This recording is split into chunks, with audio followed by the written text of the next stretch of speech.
The CEA is the main body in France for energy research, and we are not a lot of people there are working around the field that you have heard about in the previous talk.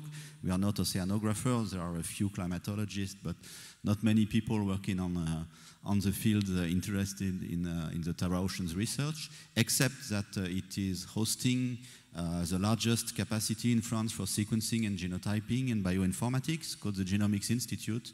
And it's the Genomics Institute, in fact, that is the main partner of the Tara Oceans Consortium in this frame.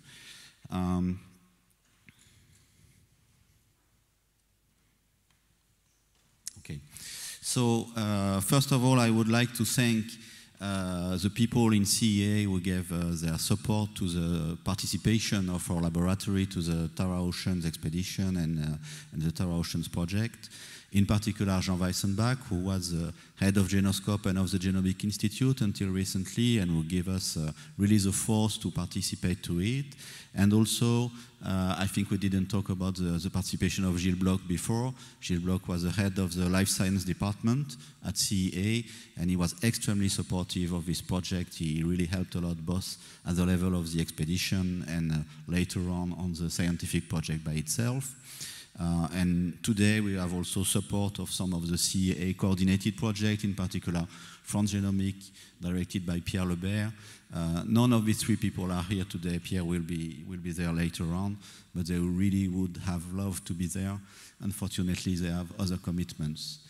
Jean is in Iceland, climbing mountains, so it's very hard to be in two places at the same time.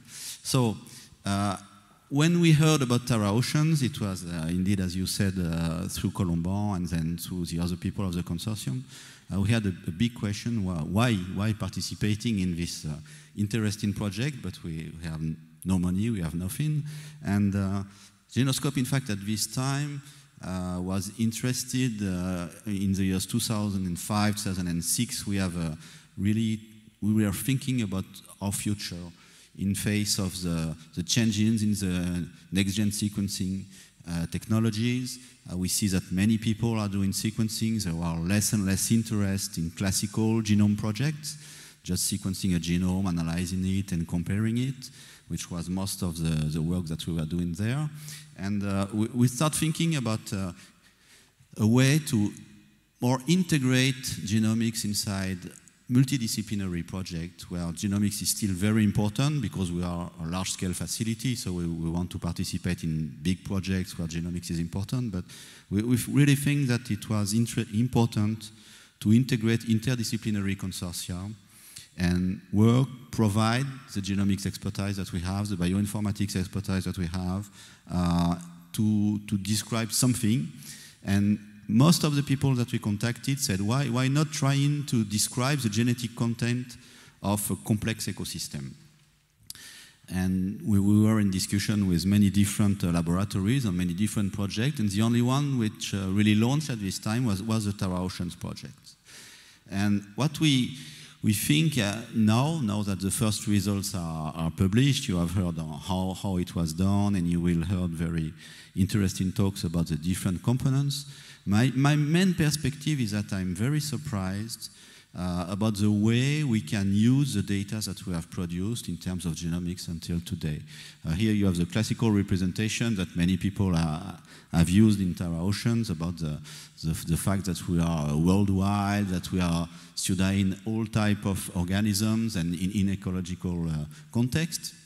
So we have really three different challenges which were in part done today. One is to study organisms from all life domains together, and this was the first project that I managed in terms of sequencing, where we sequence everything from viruses to metazoans, and this really gives us the start of a big interest in species interaction. This is one of the main outcomes from this component of the Tara Oceans project that will come. We have also a planetary scale sampling, so this obligate us to have a population genetics approach. And we also have all this wonderful physico-chemical context. This is what classically in ecology is used. So these three different components, in fact, they are studied by many people in isolation, or they are studied together at small scale. And this project is the only one that we have found for now, which can really use all these different approaches at planetary scale. And my perspective today is really just that. I would say I have really a big question, because I think we have been successful in describing the components, in looking at the first interactions and ecological context and so on, but can we really integrate these three dimensions in this environmental metaomics approach at planetary scale? I think nobody is doing that today, and because nobody had the data to do that, Tara Oceans and probably other expeditions are giving people this data to do this, and this is probably the first time that we can look at it globally at planetary scale. So what are we doing in the future? Very briefly, at CEA we are mostly interested in eukaryotes, to go back to the talk of Eric, and we want to describe the eukaryotic biodiversity together with the other main players in the eukaryotic field in the Tara Oceans Consortium. We have just started to describe the phylogenetic diversity using biomarkers, and we are engaged in providing population genomics data, in using metatranscriptomics to describe the gene content of the ocean for eukaryotes, and single-cell genomics for describing genomes of many uncultured species. So my last comment today would be to say that CEOR, through Genoscope, is really committed today to continue working on what we have done yet. We think it has a very great value, and we would like to maintain and improve the data collections, the genetic data collections that have been created, particularly the first gene collection and those who are to come, which are to come, for use, of course, by the research community. So we need to think about how to give people who are not in the Tara Oceans Consortium access to the real value of the data, and not only the raw data, and in our own perspective for discovery of new gene functions. For us, the science issue is really just a step. And my only comment is that at the time we started this project, I was contacted as the main people looking at collaborative projects in Genoscope by many people working on land, essentially, who want to describe ecosystems using very large-scale sequencing, in particular people from the agronomy and from ecology.